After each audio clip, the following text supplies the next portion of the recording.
आणि मला खात्री आहे की आज शिवेंद्रांची नाही म्हणलं तरी आता 5वी टर्म होईल, म्हणजे झालीच आहे म्हणा. पण चार टर्म झाल्यानंतर झाले किती 20 वर्ष काम करून सुद्धा आज त्यांना आपल्या जिल्ह्याला एक मोठं पद जर मिळत असेल तर शिवेंद्रराजेंचे हात बळकट करण्याकरता तुम्हाला मनोज दादांना, महेश शिंदेला, मकरंद बाबा,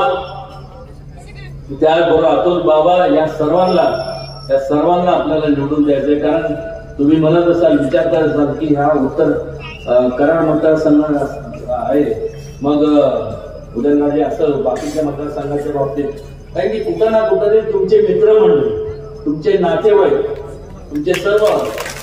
आपल्या सगळ्यांकडे तुमचं नातं गोतं जाळं